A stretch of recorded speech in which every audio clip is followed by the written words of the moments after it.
Hello বন্ধুরা, তোমরা সবাই কেমন আছো? আশা করি ভগবানের আশীর্বাদে তোমরা সবাই ভালো আছো। আমিও খুব ভালো আছি। তো আজকের ভয়েসটা হচ্ছে, যারা আমার মতো নতুন আইডি খুলে সোশ্যাল মিডিয়া জগৎটাতে কাজ করতে নেমেছো, কিছু না কিছু আশা এবং স্বপ্ন নিয়ে, তাদের জন্য কিন্তু খুবই গুরুত্বপূর্ণ ভিডিওটা। তো প্লিজ তোমরা ভিডিওটা স্কিপ করো না, পুরো ভিডিওটা একটু মন দিয়ে শোনো। শোনার জন্য এবং দেখার জন্য অনুরোধ রইল। তো আমাদের সকলের প্রিয় আস্তিক দাদা ভাই তোমাদেরকে বলবে, শোনাবে, দেখো কি বলছে। নতুন শুরু করেছেন, হ্যাঁ, যারা এখনো পয়সা পাননি, যারা এখনো জানেননি কি সিস্টেম, কিভাবে ইনকাম করতে হয়, হ্যাঁ, তাদের জন্য ওই মিটআপ রাখা। আমাদের ফুল টিম তাদের পাশে আছে সবসময়। আপনারা 1 সেপ্টেম্বর সকলে একত্রিত হয়ে আসবেন আর সবাই সফল করে তুলবেন। তো এটাই আমার বলার মূল উদ্দেশ্য। এবং মিটআপটা আমরা কোন জায়গায় করব, সেই লোকেশনটা, সেই জায়গাটা কিন্তু 1 মাস আগে দিতে হবে।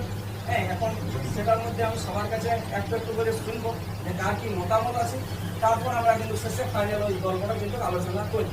তো এখন যেটা আমি বললাম যে পয়সার অ্যাকাউন্টের ব্যাপারে, তার সম্বন্ধে আমি দাদাদের কাছে কিছু শুনবো যে এটা তারা কি নজরে দেখতে চাইছে। আমরা কোনো নতুনদের কাছে পয়সা করি চাইবো না, এটা আমাদের মতামত, আমার নিজের ব্যক্তিগত। কারণ নতুনদের কাছে চাওয়াটা কেমন যেন একটা অন্যায়ের মতন হবে। কারণ যে এবং পয়সার মুখ দেখে তার কাছে যদি আমি 10 টাকা চাই, 1 টাকা চাই, 5 টাকা চাই, সে পাবে কোথায়, দিলের কোথা থেকে? সে তো জানেই না আদৌ যে আমি পয়সা পাই কি পাবো। হ্যাঁ, তার জন্য যারা পেয়েছেন, যারা পাচ্ছেন,